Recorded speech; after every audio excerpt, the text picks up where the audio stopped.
स्वागत है आपका हमारे YouTube channel Hindi Gurukul academy में। तो कैसे हैं? मुझे उम्मीद है कि आप अच्छे होंगे। यदि आप TGT, PGT, UPSC, JSC, GDC इन परीक्षाओं की तैयारी कर रहे हैं तो ये क्लास आपके लिए बहुत महत्वपूर्ण है।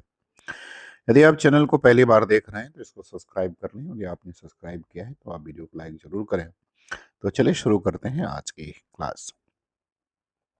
पहला सवाल कह रहा है कि प्राकृत की अंतिम अवस्था को अपभ्रंश कहा गया क्योंकि ये कह रहा है कि इस भाषा के कवि अपनी साहित्यिक गरिमा से भ्रष्ट हो गए थे। बी करे कि यह परंपरागत साहित्यिक भाषा का विकसित रूप था।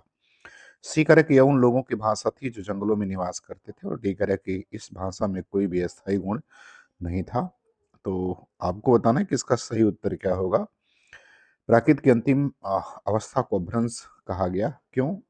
तो आपको नीचे दिए गए विकल्प में से सही वाले विकल्प का चुनाव करना है। तो इसलिए कहा गया क्योंकि यह साहित्यिक भाषा का विकसित रूप था। तो विकल्प बी इसका उत्तर क्या होगा, वो सही हो जाएगा। दूसरे सवाल पर आते हैं। कह रहे कि बांगरू बोली से के संबंध में कौन सा कथन सत्य है? ए कह रहे कि यह उत्तर प्रदेश की बोली है।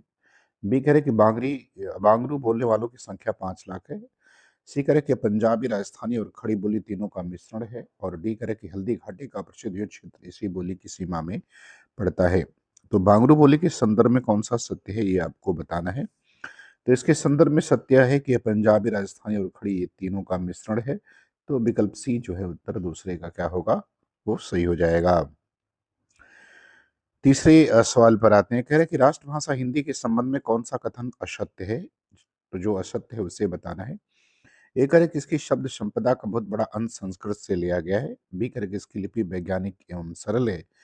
सी करे कि नए शब्दों के निर्माण की क्षमता यह नए शब्दों के निर्माण की क्षमता होती है।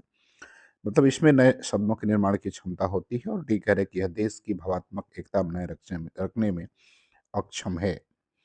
तो आपको बताना है कि राष्ट्रभाषा हिंदी के संबंध में कौन सा कथन असत्य है। तो असत्य यही कथन है कि यह देश की भावात्मक एकता बनाए रखने में अक्षम है। ये बात जो है इसके संदर्भ में सही नहीं है। चौथी सवाल पर आते हैं। कह रहे हैं कि लैटिन संस्कृत भाषाओं के संबंध में कौन सा कथन सत्य है? ये कह रहे कि जो यूरोप में जो स्थान लैटिन भाषा का है वही स्थान भारत में संस्कृत का है। बी करे कि दोनों भाषाओं के कवि और लेखकों की शैली एक समान है। सी करे कि लैटिन के बोलने वाले कम और संस्कृत के अधिक हैं। और डी करे कि लैटिन का साहित्य संस्कृत साहित्य की अपेक्षा अधिक समर्थ है। तो जो सत्य है दोनों भाषाओं के संबंध में उसे आपको बताना है।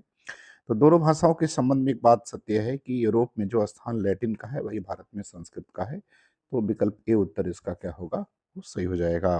बात करते हैं सवाल नंबर 5 की। नंबर सवाल में कह रहे हैं कि नीचे कुछ कथन दिए हैं। पहला कह रहे हैं कि भाषा सामाजिक संपत्ति है। दूसरा कह रहे हैं कि भाषा व्यक्तिगत वस्तु है। तीसरा कह रहे हैं कि भाषा का आरंभ वाक्यों से हुआ। और चौथा कह रहे हैं कि भाषा का चरम अवयव शब्द है। उक्त के संबंध में सही विकल्प जो है उसका आपको चुनाव करना है। ए कह रहा है कि 1 और 4 गलत है। बी कह रहा है कि 2 सही है किंतु 1 उसका पूरक है। सी कह रहा है कि 3 व 4 पूर्णतः गलत है। और डी कह रहा है कि A और 3 सही है तथा 4 विकल्प 3 का पूरक है। तो कौन सा विकल्प सही होगा ये आपको बताना है। तो इसमें जो सही विकल्प होगा वो डी हो जाएगा। 1 और 3 सही है तथा 4 विकल्प 3 का पूरक है। छठवें सवाल पर आते हैं। कह रहे हैं कि निम्नलिखित में से गिरिराज किशोर का उपन्यास नहीं है। तो जो गिरिराज किशोर का उपन्यास नहीं है उसके बारे में आपको बताना है। ए कह रहा है ढाई घर, बी यातना घर, सी तीसरी सत्ता और डी कह रहा है कि फांस। तो कौन सा उपन्यास गिरिराज किशोर के द्वारा लिखित नहीं है? तो उपन्यास फांस जो है इनके द्वारा लिखित नहीं है। फांस संजीव का उपन्यास है। सातवें सवाल पर आते हैं। सातवां सवाल कह रहे हैं कि लहंदा भाषा के संदर्भ में लहंदा शब्द का सही अर्थ क्या है, ये बताना है। ए कह रहा है सूर्यास्त दक्षिणा से पश्चिम। बी कह रहा है वह भाषा जो सर्वथा लैंडो अर्थात युवा वर्ग में प्रचलित हो। सी कह रहा है कि मूर्खों की भाषा, मूर्खी भाषा नहीं मूर्खों की भाषा। डी कह रहा है केवल लहंगा और चुनरी धारण करने वाली युवतियों की भाषा। तो लहंगा का सही अर्थ क्या है ये बताना है। तो लहंगा का सही अर्थ होता है सूर्यास्त दक्षिणा से पश्चिम, अर्थात मूल अर्थ इसका होता है पश्चिम। विकल्प ए उत्तर जो है वो सही हो जाएगा। आठवां सवाल पर आते हैं। कह रहे कि बुंदेली भाषा के संबंध में कौन सा कथन असत्य है? ए कह रहे कि यह ब्रज भाषा से मिलती-जुलती है। बी कह रहे कि इसकी एक उपबोली बनाफरी में ही प्रसिद्ध लोक गाथा अल्लाहखंड की रचना हुई। सी कह रहे इसकी लिपि देवनागरी नहीं है और डी कह रहा है कि यह बुंदेलखंड में बोली जाने वाली भाषा है। तो बुंदेली के इस संबंध में कौन-सा कथन असत्य है वो आपको बताना है। तो जो असत्य है वो इसकी लिपि देवनागरी नहीं है, ये असत्य है क्योंकि इसकी लिपि देवनागरी है, ये है। तो ये इसके संदर्भ में असत्य है। 9 नंबर सवाल पर आते हैं। कह रहे हैं कि देवनागरी लिपि के नामकरण के संदर्भ में कौन-सा मत सर्वाधिक उपयुक्त है? ये आपको बताना है। ए कह रहा है कि नगरों में प्रयुक्त होने के कारण यह नागरी कहलाई।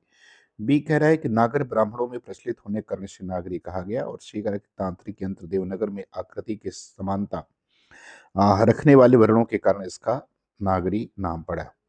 तो कौन-सा मत जो है वो सर्वाधिक उपयुक्त है, ये आपको बताना है। तो तीनों मत उपयुक्त सही हैं इसके, तो विकल्प डी उत्तर इसका क्या होगा, वो सही हो जाएगा।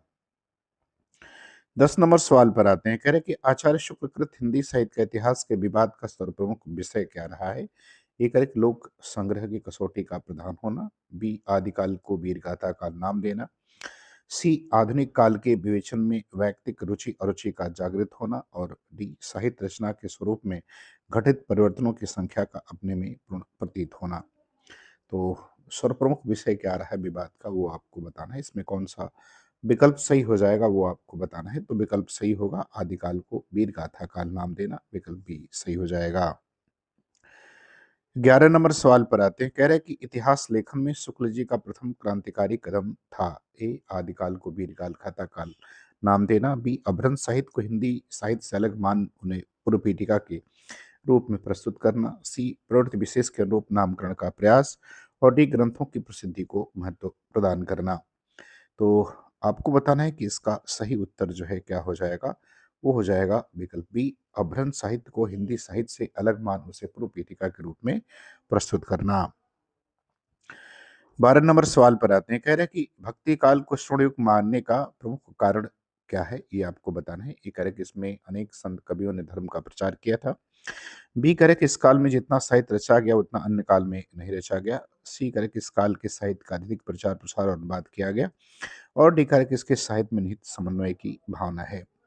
तो कारण क्या है स्वर्णयुग कहने का, ये आपको बताना है इस प्रश्न का उत्तर।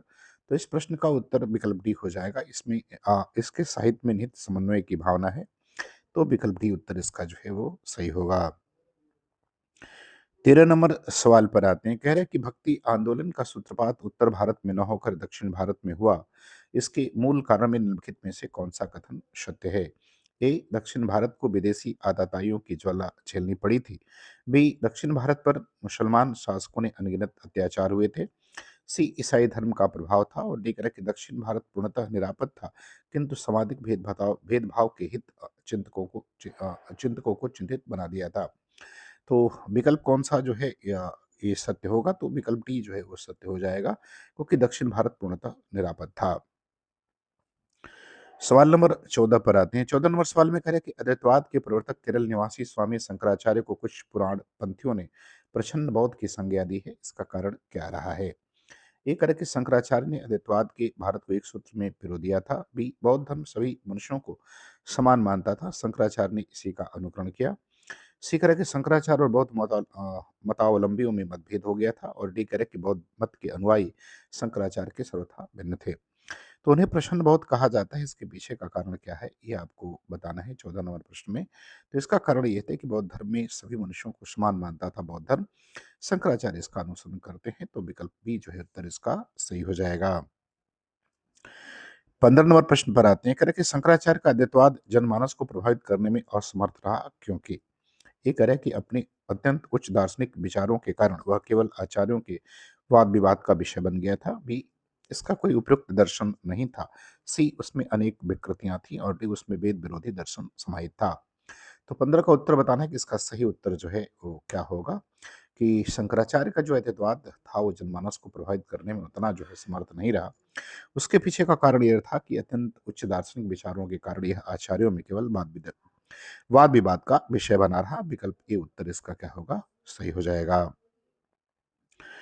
16 नंबर प्रश्न पर आते हैं। कह रहे कि सूफी कवियों द्वारा अपनाई गई मसनबी शैली से आशय क्या है, ये आपको बताना है। ये कह रहे कि रचना के प्रारंभ में इस वंदना पैगंबर की स्तुति साहे वक्त की प्रशंसा आदि बी कह रहा है कि रचना के प्रारंभ में रचना की कथा का सार प्रस्तुत करना। सी कह रहा है कि प्रत्येक वर्ग के अंत में छंद परिवर्तन का नियम। और डी कह रहा है कि रचना के प्रारंभ में सूफी कवियों की सूची प्रस्तुत करना। तो मसनवी से आशय क्या है ये आपको बताना है। तो इसका मतलब है कि रचना के प्रारंभ में इस वंदना, पैगंबर की स्तुति और साहे वक्त की प्रशंसा। विकल्प ए उत्तर इसका क्या होगा, वो सही हो जाएगा। 17 नंबर सवाल पर आते हैं। कह रहे कि पद्मावत को अनुक्ति के स्थान पर अब प्राय समासोक्ति माना जाने लगा है, क्योंकि ए कह रहे कि इसे अनुक्ति घोषित करने वाले आलोचकों की संख्या कम है। बी कह रहे कि पद्मावत में उपसंहार के जिस पद के आधार पर इसे अनुक्ति घोषित किया गया, पद्मावत के पाठ शोधकर्ता डॉक्टर माता प्रसाद गुप्त और डॉक्टर वासुदेव शरण अग्रवाल ने उस पद को प्रक्षिप्त सिद्ध कर दिया है। सी कह रहे कि पद्मावत के प्रतीक अधूरे और अटपटे हैं। और डी कह रहे कि यह विशुद्ध रूप से एक असंस्कृत काव्य है। तो कौन सा विकल्प सही होगा, आपको ये बताना है कि समासोक्ति माना जाने लगा है, ऐसा क्यों अनुक्ति के स्थान पर। तो इसलिए कि पद्मावत के उपसंहार में जिस पद के आधार पर इसे अनुक्ति घोषित किया गया था, उसको शोधकर्ता माता प्रसाद गुप्त और वासुदेव अग्रवाल ने प्रक्षिप्त सिद्ध कर दिया है। तो विकल्प बी उत्तर इसका जो है वो सही हो जाएगा। 18 नंबर सवाल पर आते हैं। करें कि हिंदू मकबर पावन राखियों का बहुते जो भाखा बाखियों पंक्ति जो है वो किसकी है। ए जायसी, बी अमीर खुसरो, सी कुतुबुन और डी नूर मोहम्मद। तो ये पंक्ति किसके द्वारा लिखी है, आपको ये बताना है। तो ये पंक्ति नूर मोहम्मद की है। विकल्प डी उत्तर इसका क्या होगा, वो सही हो जाएगा। सवाल नंबर 19 पर आते हैं। कह रहा है कि कब घर में बैठे रहे नाहिन हाट बाजार, मधुमालती मृगावती पोथी दो उचार। ये पंक्ति किसके द्वारा लिखित है। ए बनारसी दास जैन, बी जायसी, सी मंझन और डी कुदबन। तो ये पंक्ति किसकी है, आपको बताना है। तो ये बनारसी दास जैन की है। विकल्प ए उत्तर सही हो जाएगा। सवाल नंबर 20 पर आते हैं। 20 नंबर सवाल में कह रहे हैं कि मानस प्रेम भय वैकुंठी, नहीं तो काच छार भरी मुठी। ये पंक्ति किस कवि की है। ए मुल्ला दाऊद, बी कुतुबन, सी जायसी और डी मंजन। तो ये किसकी है, आपको बताना है। तो ये पंक्ति जायसी के द्वारा लिखित है। विकल्प सी उत्तर इसका सही होगा। सवाल नंबर 21 पर आते हैं कि आदि अंत जिस कथा अहे लिखि भाषा चौपाई कहें। कवि किस कवि की पंक्ति है। ए जायसी, बी ईश्वरदास, सी नूर मोहम्मद और डी कुतुबुन। तो 21 नंबर प्रश्न बताना है कि ये पंक्ति किसके द्वारा लिखित है। तो ये भी पंक्ति जायसी के द्वारा लिखित है। विकल्प ए उत्तर सही हो जाएगा। 22 नंबर सवाल पर आते हैं। कह रहे हैं कि हरिदासी स्वामी हरिदास के सखी संप्रदाय को एक नाम टट्टी संप्रदाय के नाम दिया गया, क्यों, ऐसा क्यों दिया गया। एक तरह की संप्रदाय के लोग अपने शरीर पर टाट से बने वस्त्र पहनते थे। बी यह संप्रदाय बांस की जाफरी टटिया से घिरा हुआ था। सी इस संप्रदाय के अनुयायी जादू टोटकों में विश्वास करते थे। और डी इसके अनुयायी सदैव टाट पर बैठकर ही कृष्णोपासना करते थे। तो कृष्णोपासना करते थे। तो कौन सा उत्तर इसमें जो है वो सभी होगा। इसे टट्टी संप्रदाय क्यों कहा जाता है। तो इसलिए कहा जाता है कि इस संप्रदाय में बांस की जाफरी टटिया से घिरा हुआ था। संप्रदाय, यह संप्रदाय जो है, तो विकल्प बी उत्तर इसका क्या होगा, वो सही हो जाएगा। सवाल नंबर 23 पर आते हैं। 23 नंबर सवाल में कह रहा है कि श्रीमद् भागवत के भ्रमर गीत और सूर्य के भ्रमर गीत के तुलनात्मक अध्ययन में निम्नलिखित कथनों में से कौन सा कथन गलत है। ये कह रहे कि भागवत की गोपियां उद्धव के गानोपदेश को सुधार्य कर लेती हैं, पर सूर्य की गोपियां उद्धव की किल्ली उड़ाती हैं। बी कह रहे कि सूर्य के भ्रमर गीत में राधा का वर्णन महत्वपूर्ण ढंग से हुआ है, जबकि भागवत में राधा की चर्चा ही नहीं हुई है।